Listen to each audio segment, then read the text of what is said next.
Et dans les mêmes conditions, il existe deux façons d'introduire le standard dans un processus analytique, comme standard externe et comme standard interne. Comme standard externe, comme on vient de voir, c'est la même chose. L'étalonnage externe utilise, bon là la différence c'est une ou plusieurs solutions standards. Dans les deux cas, la valeur de k est déterminée.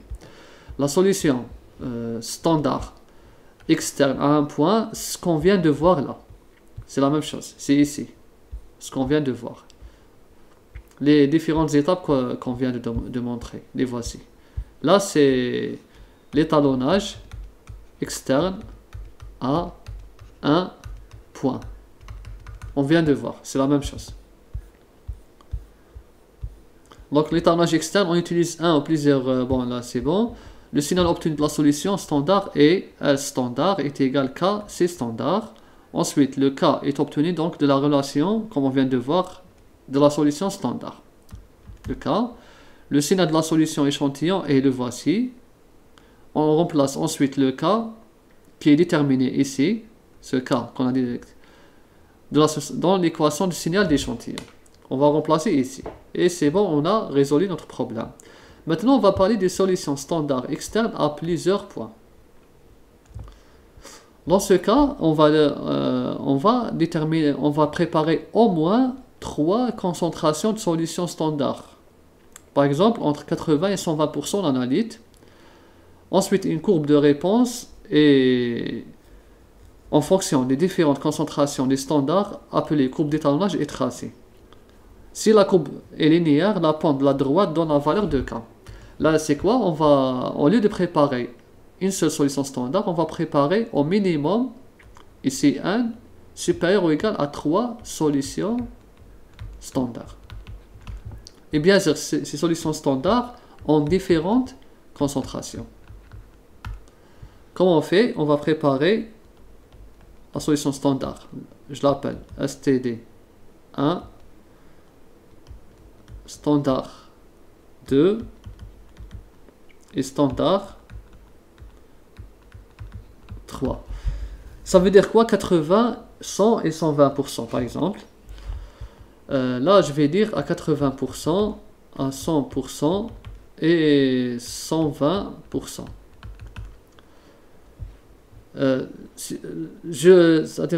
Supposons que l'échantillon, notre échantillon, l'échantillon, c'est ce qu'on veut analyser.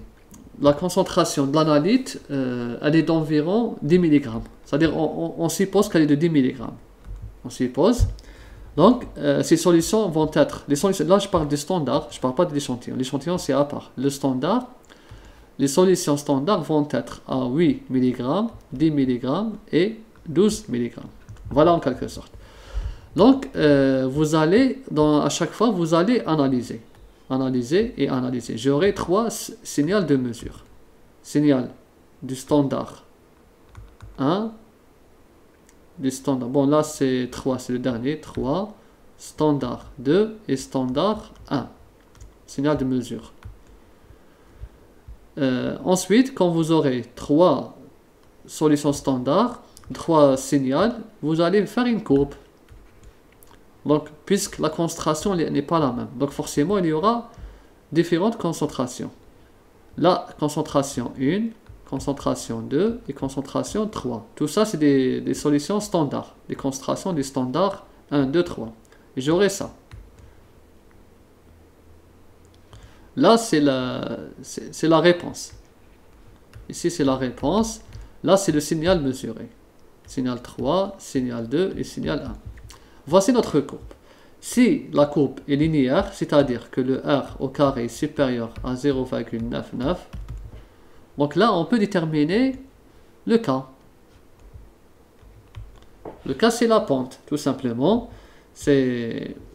Bon, généralement, avec maintenant, avec les logiciels, la pente, c'est à partir de la droite.